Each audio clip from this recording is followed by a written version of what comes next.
వి gold trusted gold buyers మీరు తాకట్టు పెట్టిన బంగారాన్ని విడిపించి ఈ రోజు ఉన్న మార్కెట్ ధరకు కొనబడును.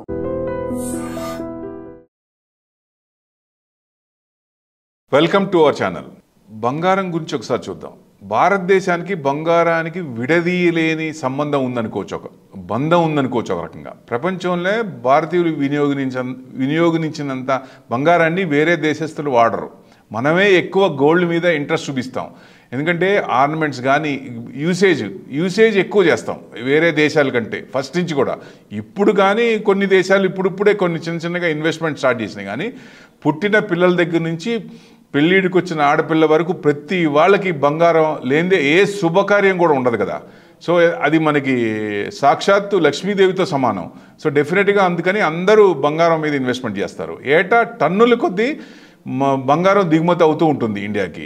దేశంలో ఆర్థికంగా కుదేలైన మరేదైనా పెను సవాళ్ళు కూడా ఎదుర్కోవాల్సి వచ్చినప్పుడు ఈ బంగారమే సేవ్ చేస్తుంది అనుకోవచ్చు ఒక రకంగా. అందుకనే మనం ఎక్కువ గోల్డ్ కొంటాం. మనల్ని చూసి వేరే దేశాలు కూడా గోల్డ్ కొని రిజర్వ్ చేస్తూ ఉన్నాయి. అది ప్రభుత్వాలు కూడా నమ్ముతూ ఉన్నాయి. అందుకే గోల్డ్ అలా పెరుగుతూ ఉంది. భారత్ ఇటీవల ఏకంగా 100 టన్నుల బంగారాన్ని ఇండియాకి మనం ఆల్రెడీ కొన్ని వేరే లండన్లో పెట్టింది మనం వెనక్కి తీసుకొని వచ్చాం ఆ గోల్డ్ని. అట్లానే లాస్ట్ 3 months 4 months బ్యాక్ 74 టన్నులు మళ్ళీ మార్కెట్లో కొని రిజర్వ్ చేసాం. సో ఎక్కువ అవకాశం వచ్చినప్పుడల్లా ఎక్కువ టన్నులు మనం కొనుక్కొని రిజర్వ్ చేస్తున్నాం. అది ఎప్పుడైనా ఆపత్కాలం ముందు మనకి ఇదవుతుందని మన ప్రైమ్ మినిస్టర్ మన్మోహన్ సింగ్ కానీ పివి నరసింహరావు కానీ వాళ్ళు చేసిన ఇదిని బట్టి డెఫినెట్గా అది వాళ్ళు ఆ రోజున మంచిగా చేశారు. దానివల్ల చాలా ఇబ్బందుల నుంచి మనం బయటకు వచ్చాం. సో దాన్ని చూసి మనమే కాదు ఇతర దేశాలు కూడా ఫాలో అవుతున్నట్టుంది. అందుకే ఎక్కువ గోల్డ్ రిజర్వ్ చేస్తున్నట్టు అనిపిస్తోంది. అంటే బంగారం ధర 80,000 దాటినా కానీ కొనుగోలు మాత్రం ఆగట్లేదు. కంటిన్యూగా కొంటూనే ఉన్నారు. అవసరం కదా, అవసరమైనప్పుడు కొంటూనే ఉంటారు. అంతలా గోల్డ్కి డిమాండ్ ఉందనుకోవచ్చు ఒక రకంగా. అంటే షాకింగ్ విషయం ఏంటంటే బంగారు నిల్వలు అధికంగా ఉన్న దేశాల్లో పోలిస్తే భారత్ ఇప్పటికీ 7వ స్థానంలో ఉంది. గోల్డ్ నిల్వలో అగ్రరాజ్యమే. యుఎస్ఏ మెయిన్. వాళ్ళే తిరుగులేని రారాజుగా ఉన్నారు ఇప్పటికీ. 2024 సెప్టెంబర్ నాటికి అమెరికా వద్ద 8,133 మెట్రిక్ టన్స్ ఉన్నాయి బంగారం నిల్వలు. సో ప్రతి ఏటా మళ్ళీ పెంచుకుంటూనే ఉంటుంది. సో ఎక్రూడ్ చేస్తూనే ఉంటుంది. వాళ్ళకి సర్ప్లస్ వచ్చినప్పుడల్లా గోల్డ్ మీద కొంత పర్సంటేజ్ ఇన్వెస్ట్మెంట్ చేస్తూనే ఉన్నారు, పెంచుకుంటూనే ఉన్నారు. సో మరింత తిరుగులేని శక్తిగా అమెరికా రాజ్యం ఎదిగే ప్రయత్నం చేస్తుందన్నమాట. అంటే వాళ్ళే ముందుండాలి. ఎక్కువ ఆపత్కాలం ముందు ఏమైనా వచ్చినప్పుడు వాళ్ళకి డెట్ కూడా ఎక్కువ. ఆ డెట్ని కంట్రోల్ చేసుకోవాలన్నా గోల్డ్ రిజర్వ్స్ ఎక్కువ ఉండాలనే ఉద్దేశంతో వాళ్ళు ఇమీడియట్ క్యాష్ కాబట్టి లిక్విడిటీ ఉంటుంది కాబట్టి గోల్డ్ని ఎక్కువ చేస్తారు అనుకోవచ్చు. అంటే యుఎస్ తర్వాత 2వ స్థానం చూస్తే జర్మనీ ఉంది. జర్మనీ వద్ద 3,351 అంటే 3,351 టన్నులు బంగారం నిల్వలు ఉన్నాయి. ఇక 3వ స్థానానికి వస్తే ఇటలీ ఉంది. ఇటలీ దగ్గర 2,451.84 టన్నుల బంగారం ఉన్నట్టు నివేదికలు చెబుతున్నాయి. 4వ స్థానంలో ఫ్రాన్స్ ఉంది. ఉండగా దేశ రిజర్వ్ బ్యాంక్ వద్ద 2,436 టన్నుల మెట్రిక్ టన్ బంగారం గణాంకాలు చెబుతున్నాయి ఉన్నట్టు. ఆ తర్వాతి స్థానంలో చైనా కూడా 2,264 టన్నులు స్టోర్ చేసుకుంది. అది కూడా చిన్నగా మనల్ని చూసి వాళ్ళు కూడా గోల్డ్ రిజర్వ్ పెంచుకుంటా ఉన్నారు. ఈ మధ్యనే కొంచెం ఎక్కువ చైనా పెంచుకుంది అనుకోవాలి. స్విట్జర్లాండ్ కూడా 1,039, తైవాన్ 400. తైవాన్ ఏమో 422 టన్నులు ఉంటే పోలాండ్కి ఏమో 419.70 టన్నులు బంగారం నిల్వ చేసుకున్నాయి. చివరిగా 7వ స్థానంలో మనం ఉన్నాం. యాక్చువల్గా గోల్డ్ మనకి కరెక్ట్ అంటే లెక్కల ప్రకారం తక్కువ ఉంది. కానీ మామూలుగా అయితే గోల్డ్ ఇండియాలో ఉన్న గోల్డ్ ఎక్కడా ఉండదు. టోటల్ గోల్డ్ మొత్తం బయటికి తీస్తే ఏ దేశంలో కూడా ఉండనంత గోల్డ్ మన దగ్గర ఉంది. సో ఈ ఫ్యూచర్లో అతి తొందరలో గోల్డ్ గురించి ఒక పాలసీ వస్తుంది గవర్నమెంట్ నుంచి. ప్రతి బంగారం మన దగ్గర ఉన్నది చూపించాల్సి వస్తుంది.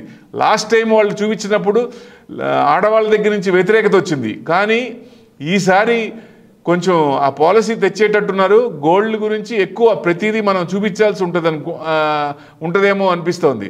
చూద్దాం, లెట్ us హోప్. ఎందుకంటే middle class, lower middle class ఎక్కువ ఉన్నారు కాబట్టి ఎక్కువ ఇబ్బంది పెట్టకుండా గవర్నమెంట్ కూడా మంచి పాలసీ తీసుకొస్తే మంచిదని ఉద్దేశం. ఈ మధ్య చైనాలో కూడా హునాన్ ప్రావిన్స్లో పియాంగ్ హ్యాంగ్ కౌంటీ దాదాపు 78 బిలియన్ యూరోలు విలువైన ముఖ్యమైన బంగారు గనిని కొనుగొన్నారు. అదే నిజమైతే వాళ్ళకు 1000 టన్నులు బంగారం ఉంటుందని అంచనా వేస్తున్నారు. అందరికంటే మళ్ళీ కొంచెం ముందుకెళ్ళే అవకాశాలు ఎక్కువ ఉంటాయి. ఇక్కడ అంచనాలు అనుగుణంగా బంగారం లభిస్తే చైనా పరిశ్రమ ప్రపంచం మైనింగ్లోనే మైలురాయిగా మారుతుంది. సో డెఫినెట్గా మైనింగ్స్లో ఎక్కువ ఈ గోల్డ్ తీసి వాళ్ళు ముందుంటారు. చైనా వాంగులో బయటపడిన ఈ బంగారు కానీ దేశ ఆర్థిక వృద్ధిని మార్చేస్తుంది. అంటే అంత ఎఫెక్ట్ ఇస్తుందన్నమాట. ఈ స్థాయి నిలువ సాధ్యమైతే హునాన్ ప్రావిన్స్ ప్రపంచ మార్కెట్లోనే ప్రధాన పాత్రధారిగా ఎదగవచ్చు. చైనా ఈ రకంగా ఎదిగితే మిగతా వాళ్ళకి ఇబ్బంది. ఎందుకంటే ఆయనకి కొంచెం డిస్ట్రక్షన్ మోడ్లో ఉంటాడు, కన్స్ట్రక్షన్ మోడ్లో ఉండరు కాబట్టి చైనా డెఫినెట్గా మనం ఇది తట్టుకోవాలంటే గోల్డ్ కూడా మనం కూడా సాధ్యమైనంత వరకు నిల్వలు పెంచుకుంటేనే మంచిది. పెంచుకోకపోతే ఫ్యూచర్లో ఇబ్బంది వచ్చినప్పుడు మనం ఇబ్బంది పడాల్సి వస్తుంది. సో ఇట్లాంటివన్నీ చూసుకొని వాళ్ళు చైనా ఏం చేస్తుందో దాని ప్రకారం వాళ్ళకంటే ఎక్కువ మన దగ్గర కూడా గనులు ప్రయత్నిస్తున్నారు. సో డెఫినెట్గా ఆ గనులు అనేది మన దగ్గర కూడా వెలికి తీస్తే డెఫినెట్గా మంచి ఇదే ఉంటుంది. కానీ గనులు ఉన్నా లేకపోయినా ఎక్రూడ్ చేసేది ప్రతి సంవత్సరం కూడా జీడిపిలో కొంత పర్సంటేజ్ ఎక్రూడ్ చేసి మనకి నిల్వలు పెంచుకుంటేనే మంచిది. ఏదైనా ఇబ్బందులు వచ్చినప్పుడు మనకి సేఫ్గా ఉంటుందనే ఉద్దేశం. అంటే మైనింగ్ కార్యక్రమాలు మించి విస్తరించున్నాయి. మైనింగ్, శుద్ధి, రవాణా అనుబంధ పరిశ్రమలో వేలాది కొద్ది ఉద్యోగాలు కూడా వస్తాయి.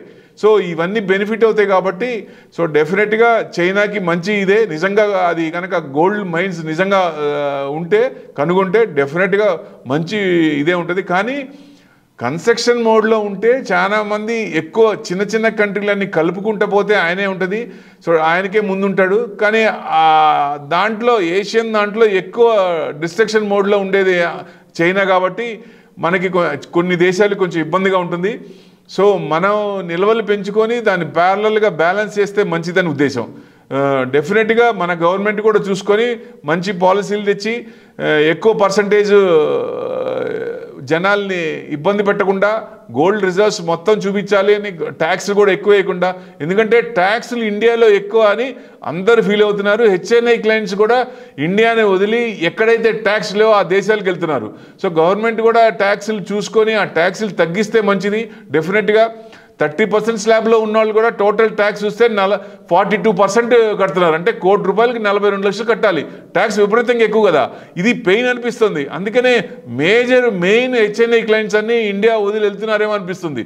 ఇప్పుడు చూసాం కదా, యుఎస్లో బాండ్ ఈల్డ్ ఎక్కువ 5% దాకా పోయింది. 4.46 చిన్నగా కొంచెం తగ్గుతోంది. పర్సంటేజ్ ఎక్కువ ఉన్నాయి కాబట్టి ఎఫ్ఐఎస్ మొత్తం క్లియర్ చేసుకొని చిన్నగా ఇక్కడి నుంచి అక్కడికి వెళ్ళిపోతున్నారు. ఎక్కడ రూపాయి ఎక్కువ వస్తుందో అక్కడికి వెళ్తారు. సో ఇవన్నీ చూసుకొని మనది పాలసీలు కొంచెం మార్చుకొని వాళ్ళని అట్రాక్ట్ చేసుకుంటే మంచిది. ఈ గోల్డ్ కూడా రిజర్వ్స్ పెంచుకుంటే డెఫినెట్గా మనకి ఫ్యూచర్లో ఎవరి నుంచి కూడా ఆపద వచ్చే అవకాశాలు తక్కువ ఉంటాయి. Thank you very much.